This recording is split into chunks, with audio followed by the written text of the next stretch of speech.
नुपुर, नुपुर मैं चलता हूँ। ठीक है अब्बास, 11:30 तक आपका टिफिन तैयार हो जाएगा। किसी को भेजेंगे ना लेने? हाँ देखता हूँ, किसी को भेज नहीं पाया तो खुद ही आ जाऊंगा लंच करने। ठीक है, चलता हूँ। Bye bye.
आ गई तू? जल्दी है, बहुत काम है।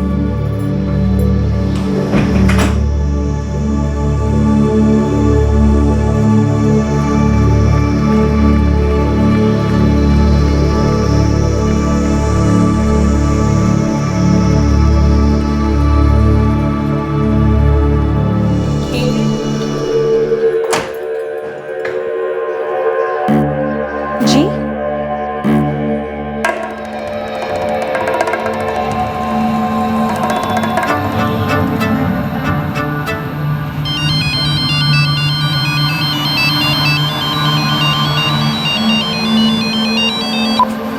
हेलो। अब्बास भाई, आप घर आ जाइए अभी, तुरंत।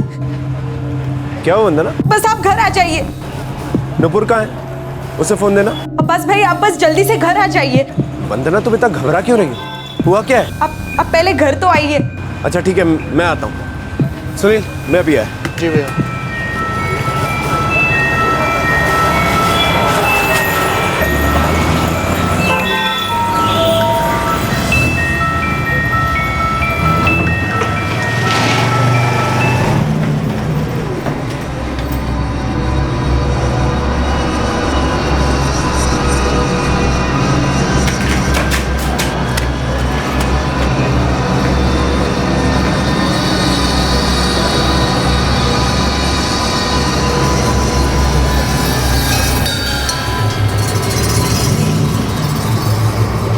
क्या हुआ वंदना?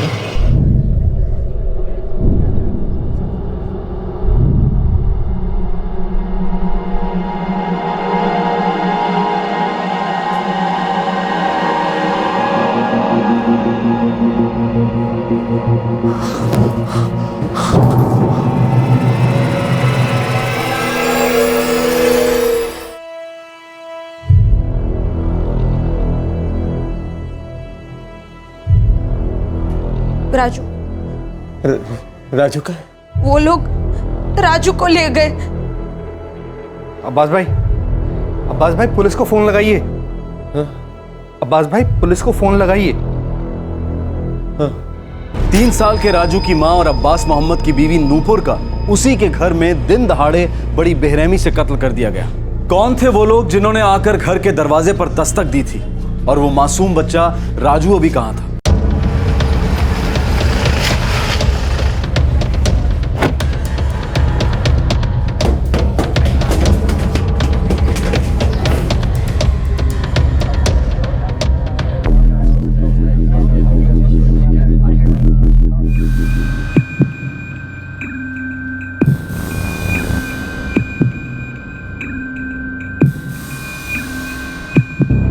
सर ये नुपुर है और ये इनके पति अब्बास भाई।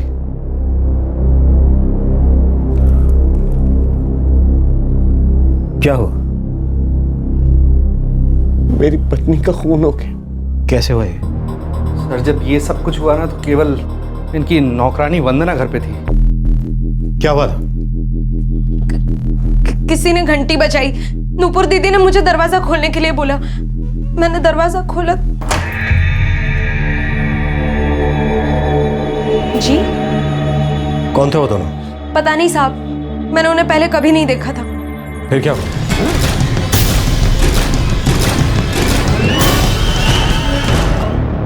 इस कमरे में क्या हुआ साहब, मुझे कुछ नहीं पता। मैंने तो बस एक हल्की सी चीखने की आवाज सुनी।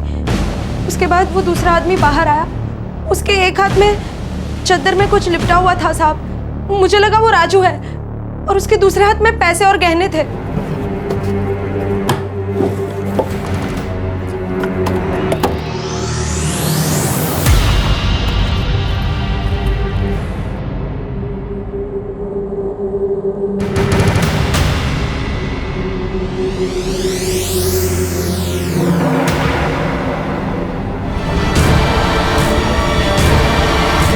फिर मैंने अब्बास भाई को फोन किया। साहब मैं नहीं जानती वो लोग कौन थे। जो उन्होंने तुम्हें बताया कि अब्बास को 25 लाख रुपए देने हैं, उससे पहले इन्होंने राजू को उठा लिया था। शायद वो राजू ही था। वो चादर में लिपटा हुआ था। मैंने उसके पाँव देखे। राजू चिल्लाया नहीं? नहीं साहब, पता नहीं क्यों।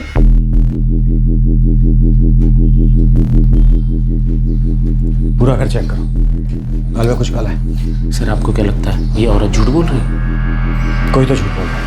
मुझे लगता है वो लोग बच्चे को लेकर ही नहीं गए।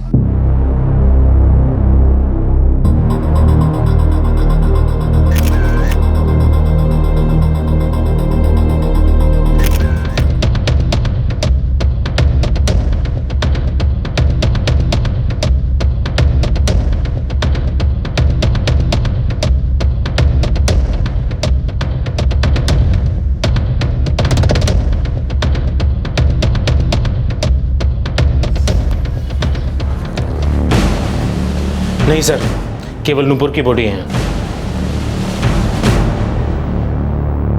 सर मैं नीचे वाले घर पे ही रहता हूँ। सुबह तैयार होकर ऑफिस के लिए निकल ही रहा था कि वंदना अचानक भागते हुए मेरे घर की तरफ आई।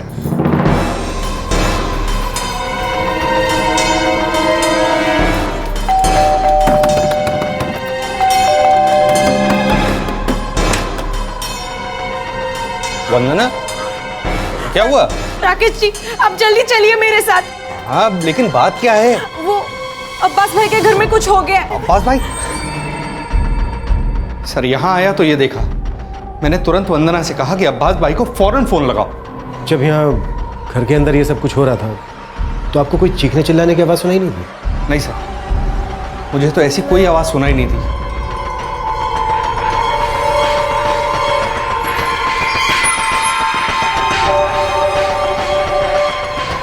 सर वो अब भी कुछ नहीं बोल रहे हैं। ठीक है, लाश को पोस्टमार्टम के लिए भेज दो। इससे हम थाने में बात कर लेंगे।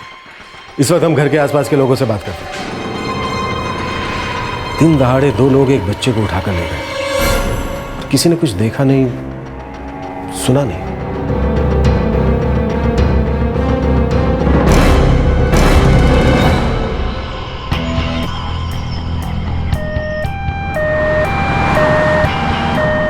दुकान बस खोली ही थी साहब, ध्यान नहीं गया कि कौन आया कौन गया। वो लोग एक बच्चा लेके जा रहे थे। अब आप ही बोले थे साहब कि चादर में लिपटा हुआ था, ध्यान कैसे जाता?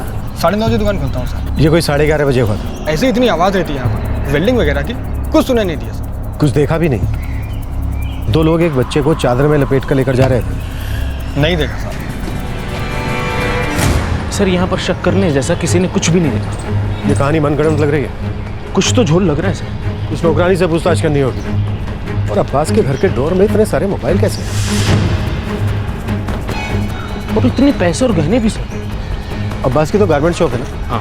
और खोले हुए भी अभी बस 2-3 ही महीने हुए हैं। सर बात कुछ समझ में नहीं आती। 2 लोग आते हैं, एक औरत के गले पे छुरा रखते हैं, दूसरी को मार देते हैं। 3 साल के बच्चे को उठा ले जाते हैं जो जरा भी आवाज़ नहीं करता। और पूरे मोहल्ले में कोई कुछ नहीं देखता।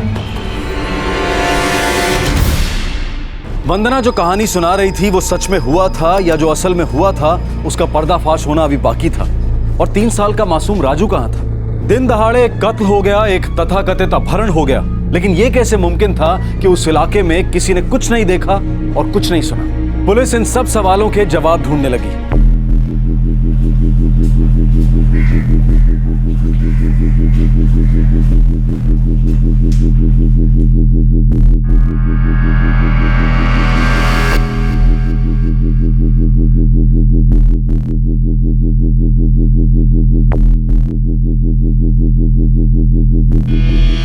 देखो अब्बास, मैं तुम्हारी तकलीफ समझ सकता हूं, तुम्हें सदमा लगा, लेकिन तुम भी एक बात अच्छी तरह से समझ लो, तुम्हारी वाइफ का मर्डर हुआ है, तुम्हारा बच्चा गायब है, शायद उसका अपहरण कर लिया गया है।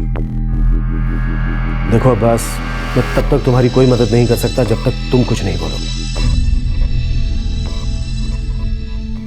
तुम्हारी नौकरानी वंदना ने तुम्हें फोन किया था? जी सर। उसने फोन पर तुम्हें बताया था कि तुम्हारी पत्नी का मर्डर हो गया और बच्चे का अपहरण? नहीं सर। वंदना तुम्हारे पास कब से काम कर रही है? जी पिछले 2.5 साल से। जब राजू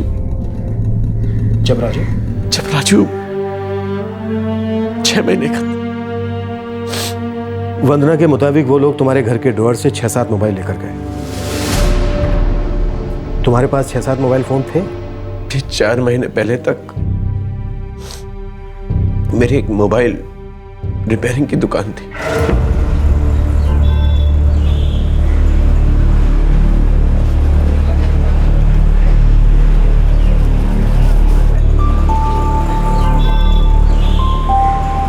चार महीने पहले मैंने वो दुकान बंद कर दी। एक कपड़े की दुकान खोलने की कोशिश में था। उस वक्त मैं पुराने मोबाइल खरीदा बेचा करता था। दुकान बंद करने के बाद कुछ मोबाइल मेरे पास रह गए थे। ये जो 2 लोग आए, इन्हें वंदना नहीं पहचानती थी। वैसे अब्बास, जो लोग तुम्हारे साथ काम करते थे उन सभी को वंदना जानती तो होगी? जी सर। उनमें से किसी के साथ तुम्हारी कोई रंजिश, कोई दुश्मनी? जी नहीं सर, ऐसा तो कुछ नहीं है। सभी के साथ अच्छे ताल्लुकात थे, सब अच्छा काम करने वाले थे सर। शिवराज, मनोज, ये दोनों मेरी मोबाइल शॉप में काम किया करते हैं। चमन और सुनील दोनों अभी मेरी गारमेंट शॉप में काम करते हैं। उन 2 लोगों ने वंदना को बोला कि अगर राजू वापस चाहिए तो 25 लाख रुपए तैयार रखो। राजू? अब्बास, क्या तुम्हारे पास इतने रुपए हैं? नहीं सर, 4 महीने पहले तक 45 लाख रुपए थे जब गारमेंट शॉप खुली थी। इतना पैसा आया कहां से? ससुर जी ने दिया था नया बिजनेस खोलने के लिए। सर, अब्बास के सास ससुर यानी नुपुर के माँ बाप अक्सर आया करते थे इन लोगों से मिलने के लिए, लेकिन कभी हमने अब्बास के पिता को यहाँ नहीं देखा। ये नुपुर और अब्बास यहाँ कब से रह रहे हैं? सर यही कोई 2 साल कुछ महीने हुए होंगे। तब तो राजू भी बहुत छोटा था। तो साहब, एक बार नुपुर के माँ बाप आए तो हमें पता चला कि इन दोनों के धर्म अलग अलग हैं। मतलब? पहले हमें लगा था कि ये लोग मुसलमान हैं, फिर जब नुपुर के माँ बाप आए तो पता चला कि नुपुर हिंदू है। क्या नुपुर और अब्बास के बीच झगड़े होते थे? नोक झोंक होती होगी, पर ऐसा कोई बड़ा झगड़ा कभी नहीं हुआ। सुना था दोनों की लव मैरिज हुई थी। अरे बचपन के दोस्त थे साहब, नुपुर के पापा ने खुद बताया था हमें। क्या अब्बास के माता पिता यहाँ कभी नहीं आए? सर, हमने तो कभी नहीं देखा।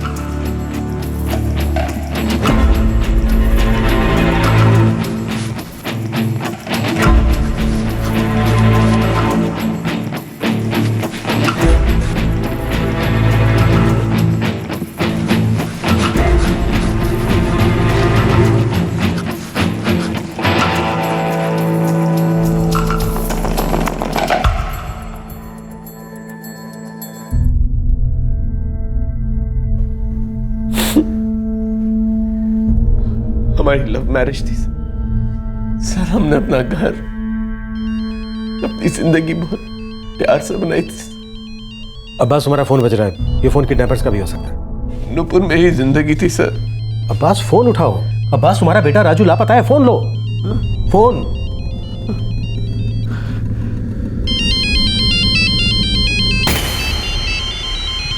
नुपुर, फोन लो बस, लो।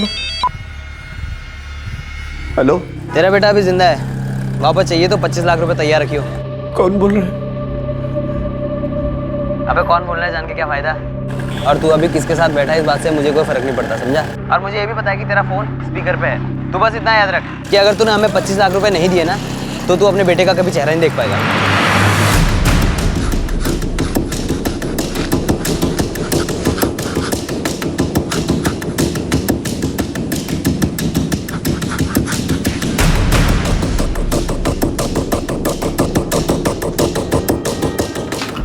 सर मोबाइल सर्विस प्रोवाइडर के यहाँ बात हो चुकी है, आधे घंटे में पता चल जाएगा ये कॉल कहाँ से आया था। और नुपुर के माँ बाप? धनबाद से आ रहे हैं सर। सर नुपुर के पिता पंकज और अब्बास के पिता रसूल मोहम्मद दोनों बहुत अच्छे दोस्त हैं। कल तक यहाँ पहुँच जाएंगे और शाम तक पोस्टमार्टम की रिपोर्ट भी आ जाएगी। राजू की फोटो हर जगह भिजवा दो, बच्चे की लाइफ को खतरा हो सकता है। जी सर, नौकरानी वंदना के बताए हुए होली के हिसाब से हमने स्केचेस तैयार करवाए हैं, शायद इनसे हमें कुछ मदद मिले। ठीक है, हालांकि इस वंदना पे मुझे अभी भी यकीन नहीं हो रहा है, इसे मैं दोबारा बात करनी हो। इसकी मौत की वजह घुटन है, कला घुटने से इसकी जान गई है। और पेट के घाव? लगता है चाकू का इस्तेमाल किया गया है, लेकिन इससे पहले इसकी मौत हो चुकी थी। शायद हत्यारे ये कंफर्म कर लेना चाहते थे कि ये मर गई है। और ये हाथ के निशान? इसके ब्लड में इसके ट्रेसेस मिले। अजीब है, पहले इसे चाकू से मारा गया, फिर जहर का इंजेक्शन देना गया, पक्का करने के लिए कि कहीं ये बच ना जाए। सिर्फ इतना ही नहीं, इसके खून में क्लोरोफॉर्म के भी ट्रेसेस मिले। मतलब शायद पहले इसे क्लोरोफॉर्म से बेहोश किया गया होगा, उसके बाद गला घोटा गया। हो सकता है। अगर क्लोरोफॉर्म वो अपने साथ लाए थे तो हो सकता है उन्होंने राजू पे भी इसका इस्तेमाल किया हो, इसलिए वो चीखा चिल्लाया नहीं। और नुपुर भी नहीं चिल्लाई जब उसका गला घोटा गया। Quite possible. यानी हथियारों का मकसद साफ था, वो इसे मारने ही आए थे। तो क्या सर ये गहने, पैसे, मोबाइल की चोरी, राजू का अपहरण, ये सब कुछ इस मर्डर को कवर अप करने के लिए रचा गया एक नाटक था? तुम्हारे घर में कितने पैसे और गहने थे? नहीं मालूम सर, नुपुर को गहनों का बहुत शौक था, उसे ही मालूम होंगे कितने गहने थे। जब तुम्हारी नौकरानी वंदना ने तुम्हें फोन किया तो उसने तुम्हें बताया नहीं कि घर में क्या हुआ? जी नहीं सर। ऐसा क्यों? मुझे मालूम नहीं सर। मैं बहुत डर गई थी साहब। तुम पड़ोसियों को तो बुला चुके थे ना? जी साहब, लेकिन मैं बहुत घबराई हुई थी। रोज काम पे कितने बजे आती है? यही कोई 10 साढ़े 10 बजे तक, और फिर 1 बजे तक काम करके लौट जाती थी, फिर शाम को आती थी खाना बनाने के लिए। ठीक से तो पता नहीं सर, 10 बजे करीब करीब आती होगी। वंदना ने तुम्हें फोन पर नहीं बताया कि क्या हुआ है, और तुमने नुपुर को फोन करके चेक करने की सोची भी नहीं। तुम्हें पता चल गया कि नुपुर को कुछ हो गया है? सर मैंने वंदना से कहा था नुपुर को फोन दो, लेकिन वो बार बार ये कहती रही कि अब तुरंत घर आ जाइए। क्या हो वंदना? बस आप घर आ जाइए। नुपुर कहाँ है? उसे फोन देना। अब्बास भाई, आप बस जल्दी से घर आ जाइए। तुमने नुपुर को फोन नहीं किया? सर 11 बजे फोन किया था उसको सर, पर उसका फोन नॉट रीचेबल आ रहा था। वंदना ने जब बताया कि कुछ हो गया है, उसके बाद तुमने कोई कॉल नहीं किया? नहीं किया सर, क्योंकि मुझे फिक्र हो रही थी, इसलिए मैं घर चला गया। अपना फोन देना जरा।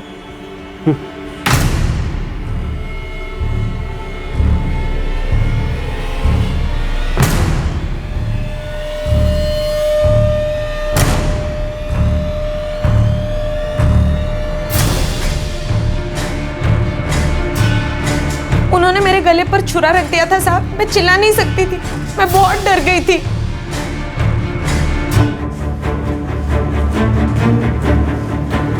सर वंदना के फोन रिकॉर्ड से यही शो कर रहे हैं कि वो 10:30 बजे घर पहुंच चुकी थी, जैसे कि उसने खुद भी कहा, और नुपुर के रिकॉर्ड्स में अब्बास का कोई कॉल नहीं है सर। मैंने उसका फोन चेक किया था, उसने फोन तो किया था। सर शायद लाइनें व्यस्त होंगी, इस वजह से कॉल नहीं आया। फ्रोती का कॉल नुपुर के फोन से किया गया है? जी सर, गाजियाबाद से आया था, लेकिन अभी फोन बंद आ रहा है। इस दार ने जरूर कुछ काला है। सर खबरी काम पे लगा दिए हैं, स्केचेज उनको दे दिए हैं और राजू की तस्वीरें भी बांट दी हैं। क्या इसका पिछली किसी बात से लेना देना तो नहीं है? शर्मा। जी सर। धनबाद में किसी को काम पर लगा दो, इन दोनों की बैकग्राउंड पता करो। जी।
राजू,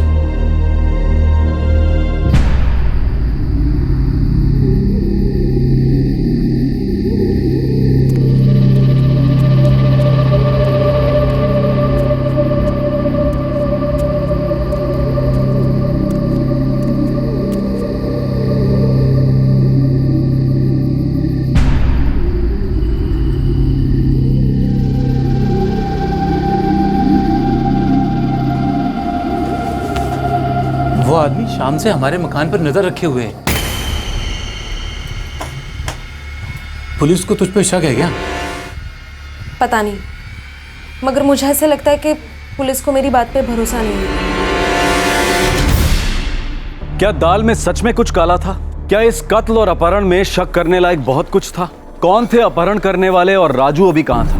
क्या इसका नूपुर और अब्बास के अतीत से कुछ लेना देना था? और उनका अतीत था क्या?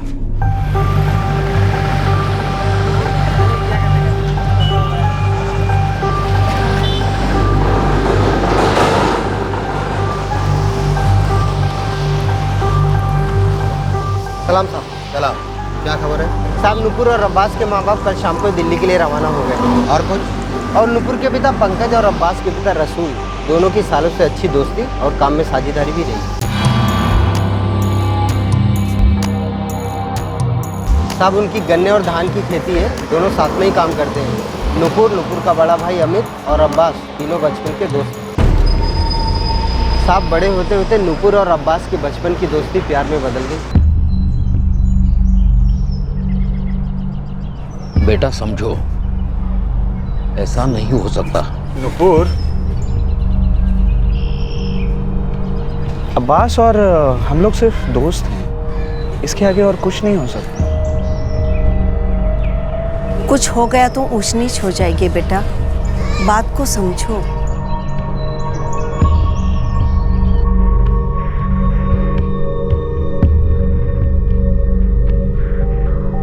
क्यों अब्बू? आप और पंकज चाचू एक दूसरे को 20 साल से जानते हैं, साथ में कारोबार भी है आपका। तू समझ नहीं रहा अब्बास, हम दोस्त हो सकते हैं लेकिन रिश्तेदार नहीं हो सकते बेटा। हमारे मजहब अलग हैं। हम अपने प्यार के बीच में कभी मजहब को नहीं आने देंगे।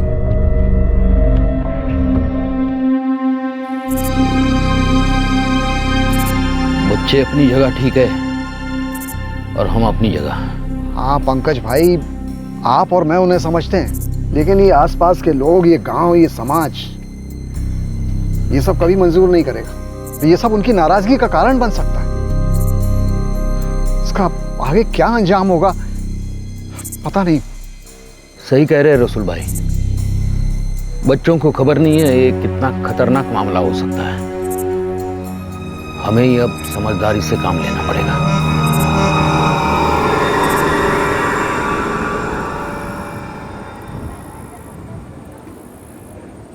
नूपुर, हमारे परिवार वाले एक दूसरे को सालों से जानते हैं। हम साथ ही बड़े हुए, लेकिन हम अपने माँ बाप को नाराज नहीं करेंगे। तुम ठीक कह रहे हो बस। हम कभी कोई बगावत नहीं करेंगे, कभी उनके खिलाफ नहीं जाएंगे, ऐसा कोई काम नहीं करेंगे जिससे उनके दिल को ठेस पहुंचे। आखिर वो हमारे माँ बाप हैं।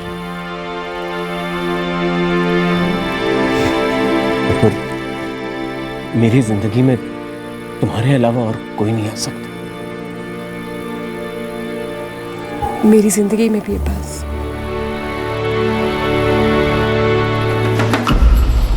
– 2006 में अब्बास दिल्ली चला गया। वहाँ पे उसने मोबाइल रिपेयरिंग का छोटा मोटा काम शुरू किया। और नूपुर भी 2007 में दिल्ली चली गई। वहाँ उसे अपनी जर्नलिज्म की पढ़ाई करनी थी, तो उसने वहीं पे एक कोर्स ज्वाइन किया और हॉस्टल में रहने लगी। वो दोनों दिल्ली में मिलते जुलते रहे, लेकिन एक दोस्त के जैसे, कभी अपने माँ बाप के खिलाफ नहीं।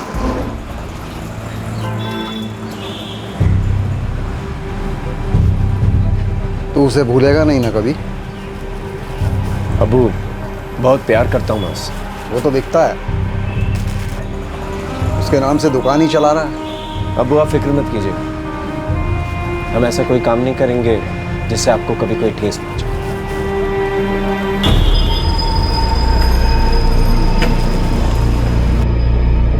पढ़ाई कैसी चल रही है बेटा? बहुत अच्छी चल रही है, मन लगाकर पढ़ रही हूँ। अब्बास से मिलना होता है? हाँ, हफ्ते में एक आध बार मिल लेते हैं।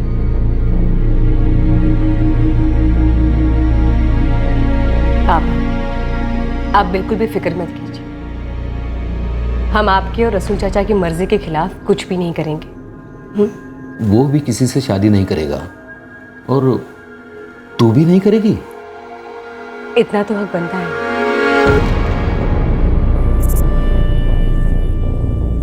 रसूल भाई, ना नुपुर मानेगी किसी और से शादी के लिए, ना अब्बास मानेगा। मेरे ख्याल से हमें उनके जज्बातों की कदर करनी चाहिए और उनकी बात मान लेना चाहिए। मुझे भी ऐसा ही लगता है। लेकिन पंकज भाई, अगर हमारी दोस्ती रिश्तेदारी में बदल गई तो यहाँ पर तो बहुत मुश्किल हो जाएगी। हमें उनसे कहना चाहिए कि वहीं शादी कर लें। उन्हें अपनी जिंदगी खुशी से बिताने का पूरा हक है।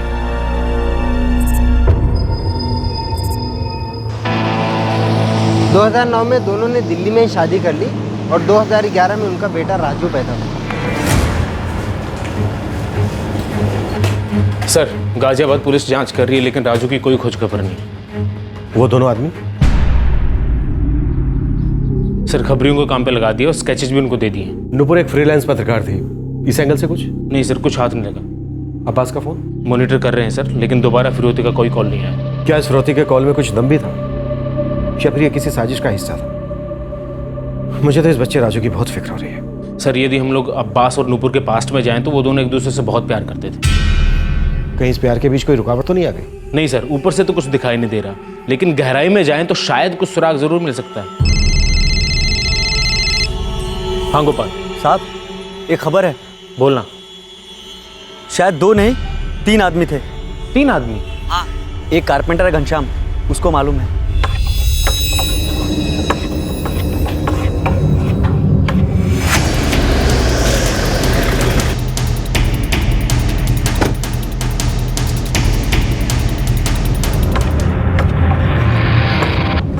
घनश्याम, नमस्ते साहब। लगता है तुम्हें कुछ ऐसा पता है जो हमें मालूम होना चाहिए। साहब, आपके आदमी ने जो फोटो दिखाई थी ना हमको। तुमने उनको देखा क्या? जी साहब, हमने देखा उस दिन उनको। तुमने बोला उनके साथ तीसरा आदमी भी था? जी साहब। कौन था और तुमने कैसे देखा उन्हें? साहब, उस दिन सुबह का कोई 11 बज रहे थे तभी, और मैं साइकिल से अपनी दुकान पे ही आ रहा था।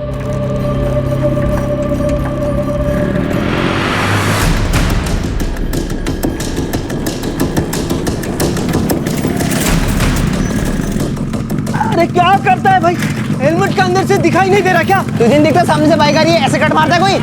अरे यार चलना छोड़ा इसको, चल बैठ जल्दी। सब बाप का रोड समझ के रखा हुआ है। जो फोटो हमको दिखाए थे साहब, उसी से हम दोनों लड़कों को पहचान लिए। एक हेलमेट वाले के साथ बाइक पे बैठे हुए थे दोनों। किस तरफ गए थे? वो साहब अब्बास के घर से तीसरी गली में। तो क्या ये तीसरा बंदा उन दोनों का इंतजार कर रहा था? वो दोनों अंदर गए, नुपुर को मारा, बच्चे को उठाया और फिर इस तीसरे बंदे के पास आ गए। सर, हो सकता है इस गली के किसी दुकान वाले या घर वाले ने उस तीसरे आदमी को इंतजार करते हुए देखा हो। हाँ गोपाल, बोल। साहब, वो कारपेंटर की दुकान से आगे चल के राइट ले लीजिएगा। वहीं चौरसिया पान वाले की दुकान के सामने खड़े हैं। कुछ और गहरी खबर देनी है आपको तीसरे आदमी के बारे में। सर, तीसरे आदमी के बारे में कुछ खबर है?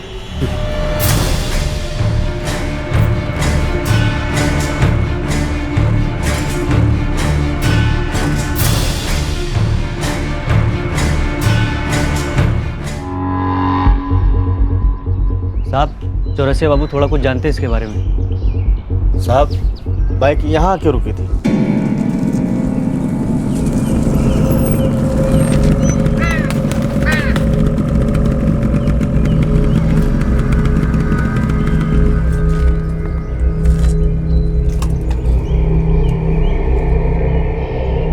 साहब, गोपाल जो फोटो दिखाया वो दोनों आदमी तो यहाँ से चले गए और जो हेमलेट पहना था तीसरा आदमी, वो बहुत देर तक इंतजार करता रहा।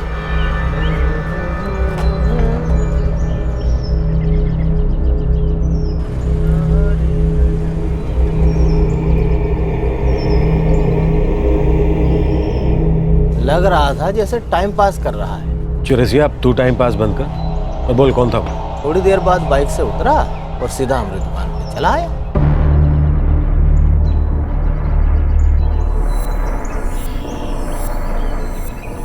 बोला एक बनारसी सादा बना दो। एक बनारसी सादा लगाइए। हम पान बना रहे थे और मन ही मन सोच रहे थे कि आदमी बाइक चलाने के टाइम पे हेमलेट पहनता है और ये खड़ी करने के बाद भी काहे पहना हुआ है। चौरसिया कौन था वो? हमने पान बनाना फिनिश किया और उसे दिया। ये लो भैया आपका बनारसी सादा।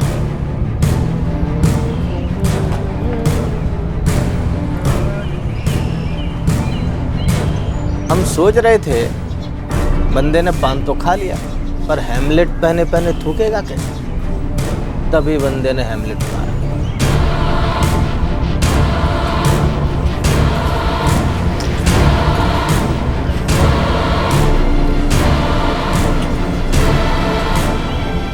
कौन था वो? नूपुर मोबाइल रिपेयर में हफ्ते में 3 बार चक्कर लगाते थे। ये घटिया मोबाइल 2 दिन चलता है और 2 दिन खराब रहता है। चौरसिया वो कौन था? उसी मोबाइल रिपेयर शॉप में देखा था उसको। अब नाम तो नहीं पता हमको। तो क्या फिर वो 2 लोग वापस आए और उसके साथ ही चले गए? हाँ साहब, कोई 15 मिनट बाद। नहीं 10 मिनट बाद ही।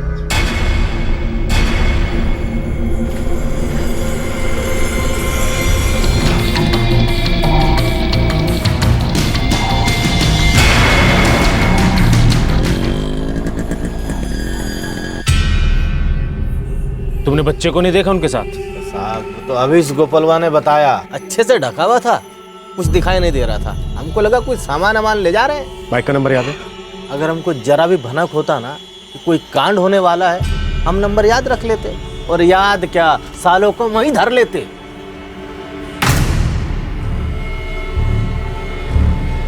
अब्बास की दुकान पर काम करने वाला। सर वो वेट कर रहा था, ऊपर घर पे नहीं गया। वंदना ने बोला कि वो उन दोनों को जानती पहचानती नहीं थी। साहब मैं नहीं जानती वो लोग कौन थे। और अब्बास का कहना है कि उसके अपने किसी भी वर्कर के साथ कोई अनबन रंजिश नहीं है। सभी के साथ अच्छे ताल्लुकात हैं, सब अच्छा काम करने वाले थे सर। अब मुझे लग रहा है ये सब बहुत सोच समझ कर किया गया है। उनका मकसद साफ था, ये कोई ऐसे ही लूटपाट का मामला नहीं है। हाँ, मुझे उस बच्चे की और भी फिक्र हो। शिवराज और मनोज दोनों मेरे मोबाइल शॉप में काम किया करते थे सर। तुम्हारे पास उनका कोई फोटो है? फोटो तो नहीं है सर, पर मेरी मोबाइल में दुकान की कुछ फोटोज हैं, उनमें कहीं ना कहीं उनकी फोटो होगी सर। तुम्हारे मोबाइल में? जी।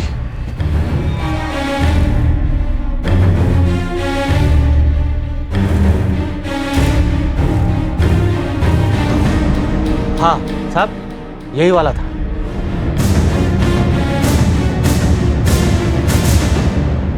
शिवराज? नहीं सर, मेरा कभी उससे झगड़ा नहीं हुआ। मनोज से भी कभी झगड़ा नहीं, बल्कि वो तो फैमिली की तरह थे। नुपुर और राजू ये काफी करीब थे, घर पे आना जाना भी था। ये राजू बाबा प्लेन लेके आया। शिवराज, तुम्हारे और मनोज दोनों के लिए इसमें खाना है, खा लेना। जी भाभी। शर्माना मत। बाय बेटा। वो कई दफा मेरे घर आया सर, ज्यादातर टिफिन लेने वही आया करता था। शिवराज और मनोज के मोबाइल नंबर दो।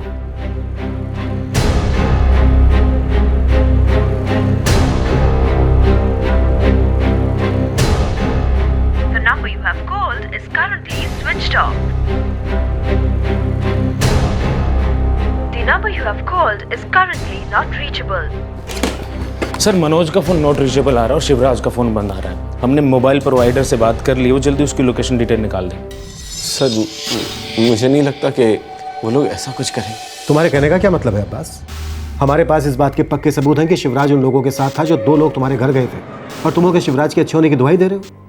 तुम कहना क्या चाह रहे हो? मैं तो इतना ही कहना चाहता हूँ सर कि मेरे बच्चे की जान खतरे में, मुझे मेरा बच्चा चाहिए। तो तुम्हें क्या लग रहा है हम क्या कर रहे हैं? तुम्हारे पास शिवराज और मनोज का एड्रेस है? जी, वो मनोज नांगलोई में किराए पर रहता है और शिवराज वसंत विहार के इलाके में कहीं किराए पर रहता है। मुझे इनका डिटेल में एड्रेस चाहिए।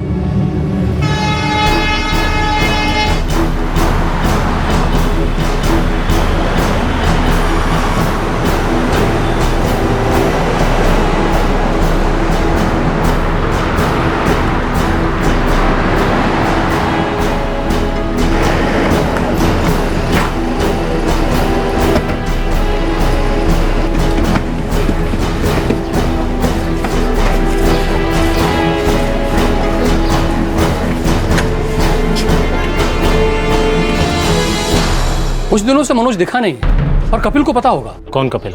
मनोज के साथ उसके रूम में रहता है। कहाँ मिलेगा ये कपिल? यहीं पास के रेस्टोरेंट में काम करता है। कौन से रेस्टोरेंट में?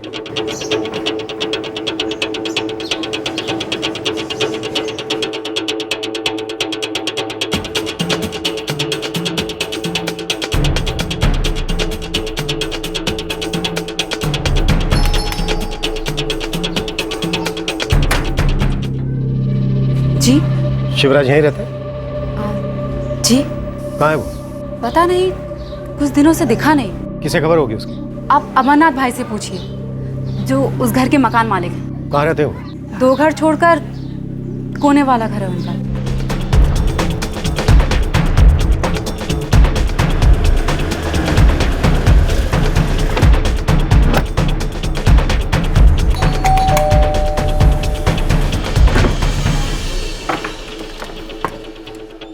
अमरनाथ जी।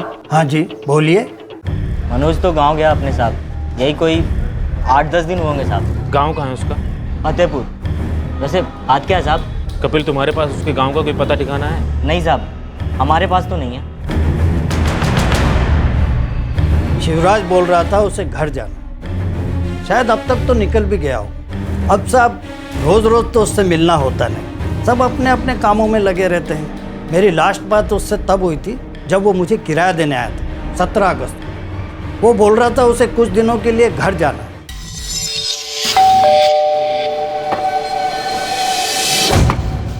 अरे शिवराज तुम? नमस्ते अंकल जी, कैसे हैं आप? नमस्ते नमस्ते बेटा, आओ आओ आओ। ये लीजिए अंकल, इस महीने का किराया।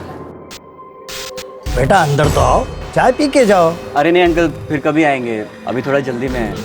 घर जा रहे हैं बिजनौर, वहाँ पे थोड़ा काम है, 2 महीने में वापस आ जाएंगे। इतना लंबा जा रहे हो? हाँ अंकल, यहाँ काम छूट गया, वहाँ काम की उम्मीद है। अब जा रहे हैं, देखिए क्या होता है। लेकिन हाँ, वापस आकर 2 महीने का किराया एक साथ दे देंगे आपको, ठीक है? अच्छा ठीक है ठीक है, बस यही बात हुई थी साहब। उसका बिजनेस का एड्रेस है आपके पास? हाँ, एग्रीमेंट में लिखा है, मैं आपको अभी देता हूँ।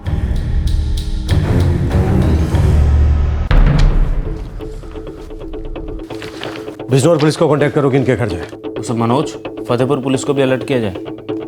करो, क्योंकि बहुत मुमकिन है कि इन दोनों ने ही सारे जुर्म की प्लानिंग की हो, क्योंकि इस घर के बारे में अच्छी तरह से जानते थे। पैसा, मोबाइल, ज्वेलरी कहाँ हो सकता है इन्हें पता था, और जिन्होंने हत्या की है वो इनके ऐसे साथी होंगे जिसे नौकरानी बंदरा ने कभी नहीं देखा होगा, एकदम अनजान। अगर उन्होंने ऐसा किया है तो क्यों किया है, ये सवाल का जवाब मिलना अब भी बाकी है।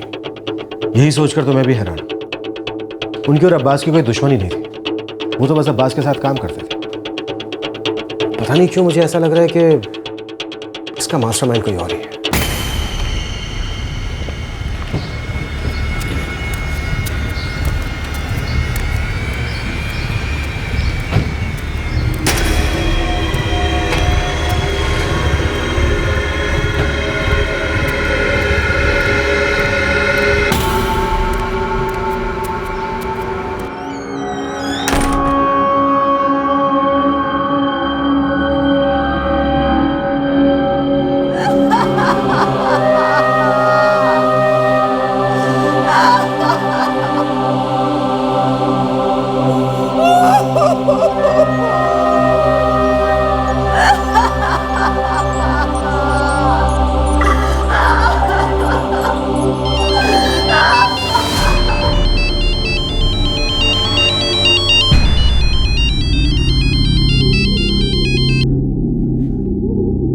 हेलो, पैसे तैयार हैं?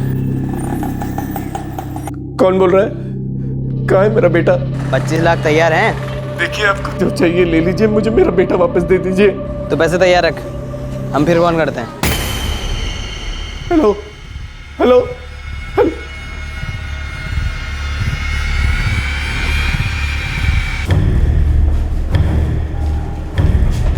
सर, अभी जो फिरौती के लिए कॉल आया वो नूपुर के मोबाइल से ही आया, लोकेशन थी लखनऊ। फिरौती पहुंचाने की कोई जगह बताई? नहीं सर, बोले दोबारा फोन करेंगे। मुझे लगता है वो लोग जल्दी में नहीं है। अब सोचने वाली बात यह है कि क्या उन्हें सच में पैसे चाहिए या फिर सिर्फ ये कोई खेल खेला जाए। सर, क्या आपको अब भी अब्बास और वंदना दोनों पे शक है? मुझे इन दोनों के फोन का पिछले पूरे महीने का डेटा चाहिए। अब देखना यह है कि इस दौरान किस किस के टच में। सर,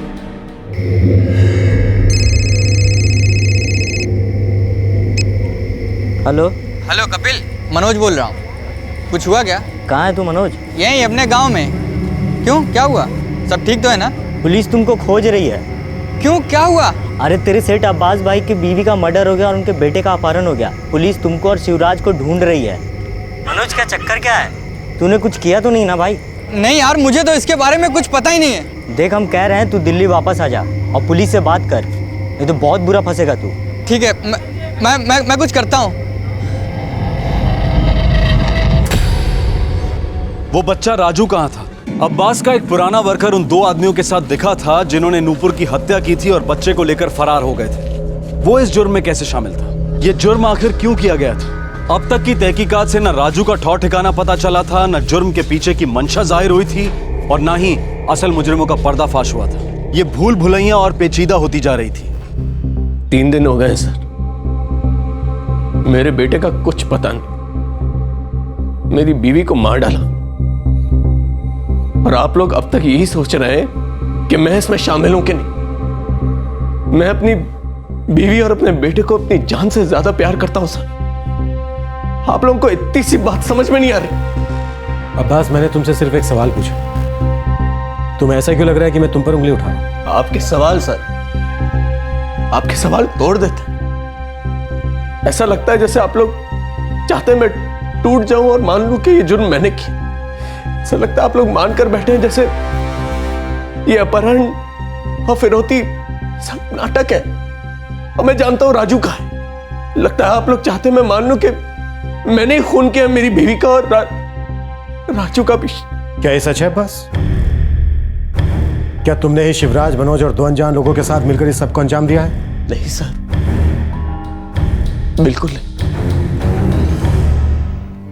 एक तरफ मैं अपनी बीवी को खोने के दुख से बाहर निकल नहीं पा रहा, दूसरा मेरा बेटा कहाँ है, किस हाल में है, मुझे कुछ पता नहीं। और ऊपर से आप लोग मुझ पे ही शक कर। सर, मैं अपनी जिंदगी में बहुत खुश था सर। जिससे प्यार किया, उससे शादी की, हंसी खुशी जिंदगी बीत रही थी। छोटा सा बच्चा, धंधा भी कुछ खराब नहीं, अच्छा ही चल रहा था। मैं अपनी बीवी को क्यों मारूंगा सर?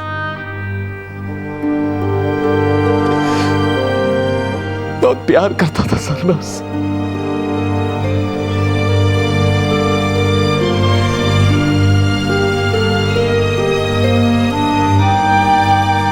उनकी शादी के बाद पिछले 4 सालों में मैंने नूपुर को शायद ही कभी देखा।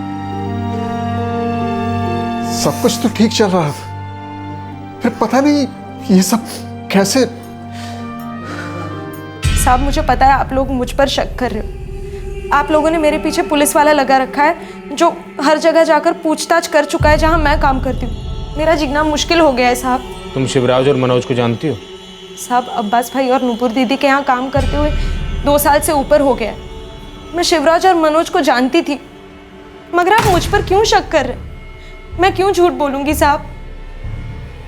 वैसे ही गरीबी ने हालत खराब कर रखी है।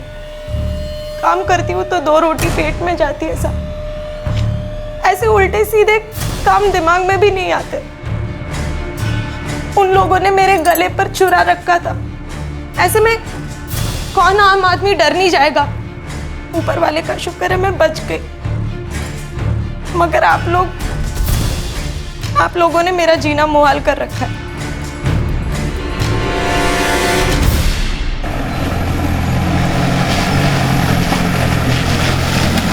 साहब, हम झूठ क्यों बोलेंगे साहब? सच कह रहा हूँ, शिवराज पिछले 6 महीने से यहाँ नहीं आया। आप चाहे तो पड़ोसी से पूछ सकते हैं साहब। वैसे साहब, उसने किया क्या है? जिसके पास शिवराज काम करता था उसी के बेटे को अगवा किया उसने। नहीं साहब, शिवराज ऐसा कभी नहीं करेगा।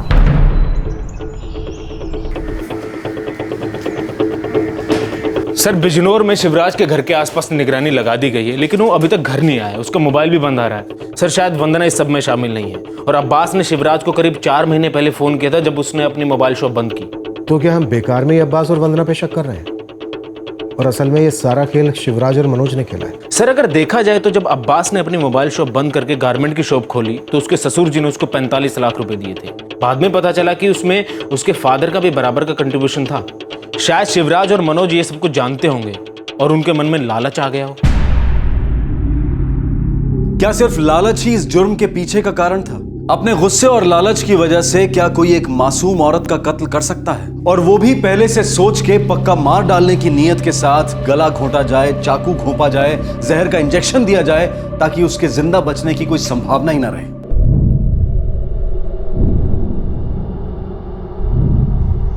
बेटा तुमसे, नुपुर से इन लोगों की कोई अनबन, कोई दुश्मनी थी क्या? ऐसा तो कुछ नहीं है पापा। हाँ लेकिन जब मोबाइल शॉप बंद करने की बात आई थी तो ये लोग परेशान जरूर हुए थे। अरे अब्बास भाई ऐसे अचानक आप? अरे अचानक से नहीं शिवराज, कुछ दिनों से सोच रहा था। अब तुम तो जानते हो एक बेटा है मेरा, उसके फ्यूचर के बारे में भी सोचना है मुझको। इस धंधे में खास कमाई है नहीं और वैसे भी दिल्ली में बच्चे को पालना कोई आसान बात तो है नहीं। अब्बास भाई आप एक हफ्ते में दुकान बंद कर दोगे क्या? हाँ मनोज, यकीन मानो इसमें मेरा फ़ायदा कम नुकसान ज़्यादा। तो कहाँ खोल रहे हैं नया दुकान? बस यहीं पास में एक दुकान किराए पे ली और एक बड़ी कंपनी से ऑर्डर भी मिल गया। मतलब सब पहले से तय था? पहले से सोच के रखा था। अब पैसे नहीं थे तो बिजनेस खोल नहीं पाए। फिर नुपुर के पापा ने पैसे दे दिए तो बात बन गई। अब्बास भाई पहले से हमको ही बता दिया होता ना। अभी तो बताया ना मैंने, अब जब बात बनेगी तभी तो बताऊंगा ना भाई। नहीं अब्बास भाई, जब आप इतना पहले से सोच रहे थे तो हमें भी इशारा कर देते कि ये दुकान बंद कर रहे हैं आप। अब्बास भाई अपने कपड़े की दुकान में हम दोनों को ही काम दे दीजिए। हाँ और क्या यार, तुम दोनों मोबाइल की लाइन में घुसे हुए, कपड़े के धंधे के बारे में क्या जानोगे? और वैसे भी अपने 2 बंदे रख लिए मैंने वहाँ। यार मोबाइल का मार्केट काफ़ी बड़ा, कहीं ना कहीं नौकरी मिल जाएगी तुम लोगों को, फिक्र मत करो, ठीक है? शिवराज नाराज जरूर हुआ था कि मैंने उसे पहले क्यों नहीं बताया, पर गुस्से में आके वो ऐसा करेगा मुझे नहीं लगता।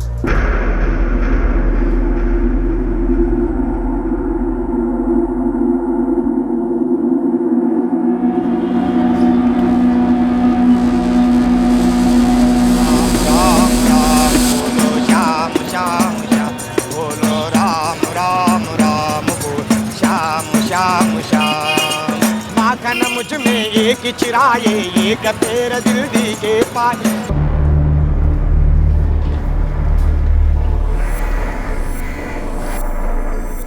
शिवराज का है? मुझे नहीं पता साहब, करीब 3.5 महीने पहले मैं उससे आखिरी बार मिला था, अब्बास भाई की दुकान बंद होने के बाद। कसम से साहब मेरा इन सब से कोई भी लेना देना नहीं है और यही बात बताने के लिए मैं सीधे अपने गांव से यहाँ पे आया हूँ जब मुझे पता चला कि आप लोग मुझे ढूंढ रहे हैं। शिवराज ने ये सब गुस्से में किया था या फिर कोई और बात थी? मुझे नहीं पता साहब, लेकिन हाँ शिवराज गुस्से में ज़रूर था जब मैं उससे मिला था। शिवराज, हाँ यार ये गुस्सा छोड़ के कोई और काम ढूंढ ले दोस्त, गुस्से से क्या मिलने वाला है? गलत बात तो है ना मम्मी। अऊ अपने कपड़े की दुकान पे हमें काहे नहीं काम दे रहा है? वो मोबाइल के धंधे से कपड़े के धंधे में जा सकता है तो हम काहे नहीं जा सकते हैं? देख सच बात तो ये है, उसे हमें काम पे रखना ही नहीं है। यार ये अब्बास भाई की मर्जी, हम क्या कर सकते हैं? देख तू कुछ भी कह ले, वो इस बारे में बहुत टाइम से सोच रहा था। एक बार भी नहीं सोचा कि हमारा क्या होगा, अचानक कम बन। ऐसे थोड़े चलता है यार ऐसे तो कोई भी बात दिल पे और सर पे लेके बैठ जाएगा तो कोई भी नया काम ढूंढने में बहुत मुश्किल होगा, समझ थोड़ा। क्या समझे? एक बात बताओ, उसका बाप है, उसका ससुर है, जब चाहे नया धंधा चालू करने के लिए उसको पैसा मिल जाएगा, पर हमारा क्या? हमारे पास ऐसा कुछ नहीं, तो चुपचाप ऐसे झेलते रहो बस। चल छोड़ ना बे, इतना चिढ़ दिखाएगा तो खाना हजम नहीं होगा, चल खा ले। साहब शिवराज गुस्से में ज़रूर था, लेकिन मुझे नहीं लगता कि वो ये सब कर सकता है। और नुपुर भाभी तो हम दोनों का बहुत ख्याल रखती थी, राजू के साथ तो हम दोनों खेलते थे साहब। पहला कॉल आया गाजियाबाद से और दूसरा कॉल आया लखनऊ से, और उसके बाद कभी तक कोई कॉल नहीं आया सर। लास्ट लोकेशन है लखनऊ। क्या ये पॉसिबल है कि वो अभी तक लखनऊ में ही हो? सर मुझे लगता है कि शिवराज ने ये सब कुछ गुस्से में किया है और अब उसे समझ ही नहीं आ रहा कि अब्बास को फिरौती के लिए कहाँ बुलाया। हो सकता है वो लखनऊ में छिपकर बैठा या फिर आसपास कहीं। बनारस, कानपुर। शर्मा, लखनऊ, कानपुर, बनारस की पुलिस को खबर कर दो। हर जगह ढूंढने के लिए कहो। 3 आदमी साथ में 3 साल का बच्चा, शायद मिल जाए। सर, क्या वो एक ही जगह छिपे बैठे थे? पुलिस ने चांस लिया कि शायद वो तीनों वहां से बाहर नहीं जाएंगे।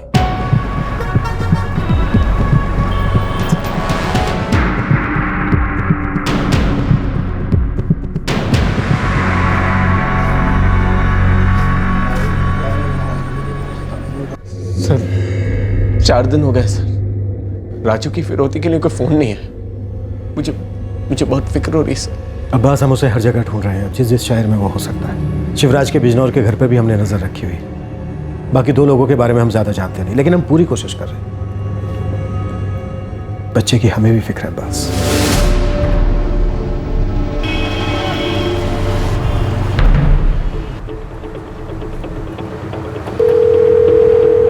साहब अमजद बोल रहा हूँ। हाँ अमजद, कुछ पता चला? साहब इधर चुन्नीगंज चौराहे के पास एक तिवारी गेस्ट हाउस है। कल रात इधर 3 बंदे आए थे सर, एक बच्चा भी था उनके साथ। देखो, बंदे का नाम शिवराज है और बच्चे का नाम राजू है। सर काउंटर पे शिवराज के नहीं किसी दूसरे बंदे का आईडी जमा है सर, और आईडी पे जो फोटो है वो इसके से थोड़ा सा मेल खाता है। बच्चे को रिसेप्शनिस्ट ने ध्यान से देखा नहीं, वो सो रहा था और किसी एक के गोद में था। सर तीनों भी कमरे से बाहर निकले नहीं है। ठीक है सर, मुझे लगता है ये वही तीनों हैं। ध्यान रखना, बच्चे को कुछ होना नहीं चाहिए। हम अच्छे से ख्याल रखेंगे सर।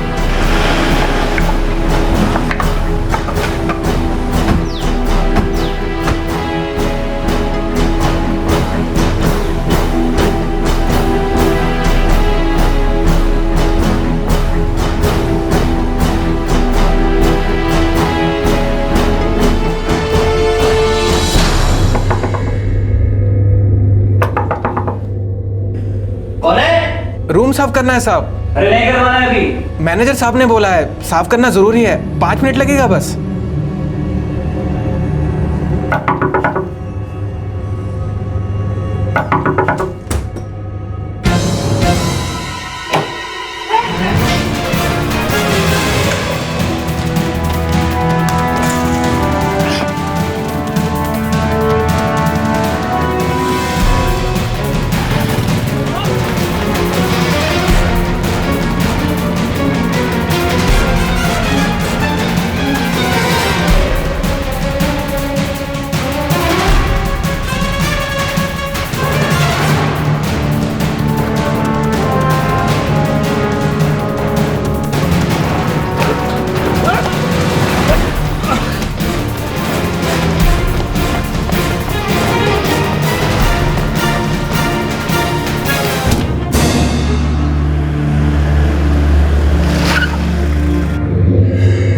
शिवराज और उसके दोनों साथी लालू और अभिजीत पकड़े गए।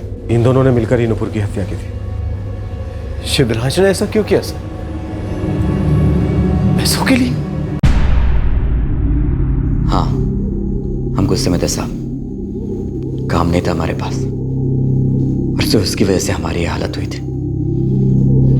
चाहता तो हमें बता सकता था कि दुकान बंद कर रहे हैं, दूसरा काम ढूंढ लो, पर नहीं।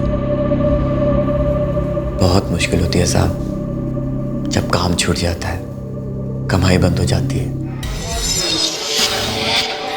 अबे खाना खिला लिए, दारू पिला लिए, बिजनौर से दिल्ली बुला लिया, पूरा 1 दिन हो गया है, पर तूने बताया नहीं कि काम क्या है। बचपन के दोस्त हो तुम लोग, बुला नहीं सकते हैं क्या? मगर ये तो बताओ कि काम क्या है। बदला लेना है किसी से। बहुत पैसा है, बहुत जेवर है और बहुत माल है बे उसके पास।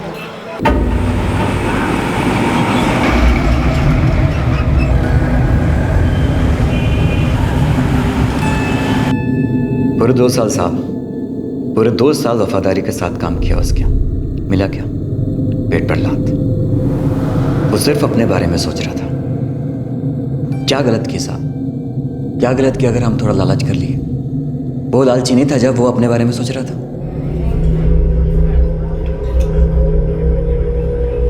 उसके बेटे को उठा लेंगे और फिरौती मांगेंगे। उसको उसके बाप और उसके ससुराल वालों से बहुत पैसा मिला है। पैसे घर से रोकड़ा भी मिलेगा, गहना भी और फिरौती अलग। तुझे क्या लगता है हम उसके बच्चे को घर से उठा पाएंगे? हमें पता है अब्बास दुकान के लिए कब निकलता है। उसके बाद हमें उसकी बीवी और नौकरानी से निपटना है बस। वो नौकरानी तो तुझे पहचानती होगी। और उसकी बीवी भी। हम तुम्हारे साथ नीचे तक आएंगे ज़रूर, पर घर के अंदर सिर्फ तुम दोनों जाओगे, क्योंकि तुम लोगों को घर में कोई नहीं पहचानता। मैं कुछ दूरी पर इंतजार करूंगा तुम लोगों का, लेकिन हाँ, उसकी बीवी को संभालना, वो हल्ला मचा सकती है। फिर तो खतरा हो सकता है। तुम दोनों को उससे चुप कराना होगा बस। मतलब?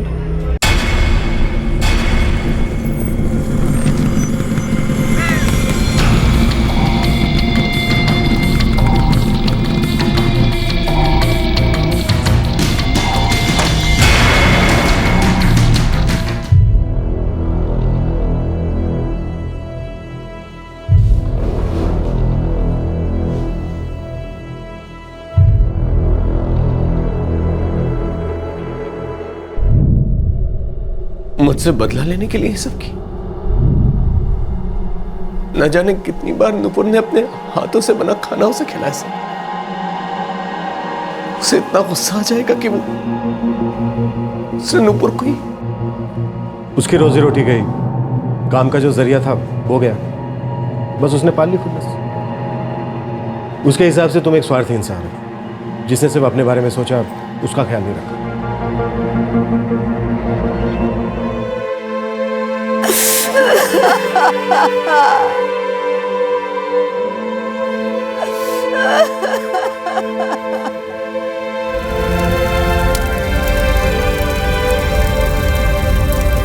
तीनों मुल्जिम इस वक्त जुडिशियल कस्टडी में हैं और पुलिस अभी चार्जशीट फाइल करने की तैयारी में है। क्या शिवराज का अब्बास के लिए गुस्सा वाजिब था?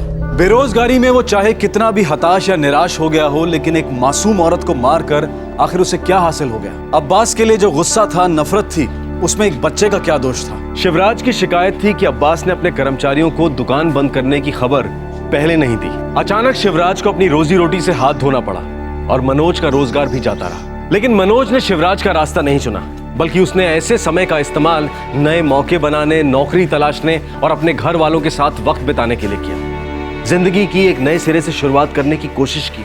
कभी कभी हम में से कुछ लोगों पर कमजोरियां सवार हो जाती हैं और हमारी अच्छाई को मात दे देती हैं। असफलता गिर जाना नहीं होती, बल्कि गिर कर फिर से उठने की कोशिश ना करना असफलता होती है। आसान पैसे के लालच का घी जब नफरत की आग में स्वाहा होता है तो कोई मनोकामना हाथ नहीं लगती। ज्यादा पाने के लालच को अगर सही दिशा दी जाए, कुछ सकारात्मक, कुछ पॉजिटिव किया जाए, तो उसकी सराहना भी होगी और उसे सही भी माना जाएगा। अगर लालच की चिंगारी को शुरू में ही ना संभाला जाए तो वो अक्सर जुर्म की आग बन जाती है। अगर शिवराज ने अपने इस आवेश को नौकरी ढूंढने में लगाया होता और दिलो जान से काम किया होता तो उसके सामने आज एक बेहतर और साफ सुथरी जिंदगी होती। आपसे फिर मुलाकात होगी क्राइम पेट्रोल दस्तक में एक और नए केस के साथ। तब तक अपना ख्याल रखें, सुरक्षित रहें और याद रखें, हम सब के अंदर अच्छी सोच भी है और बुरी सोच भी, पर जरूरी यह है कि हम अपनी उस अच्छी सोच को बढ़ावा दें। जय हिंद। इस तरह के और भी एपिसोड देखने के लिए हमारे चैनल को सब्सक्राइब करें और बेल आइकन दबाना ना भूलें।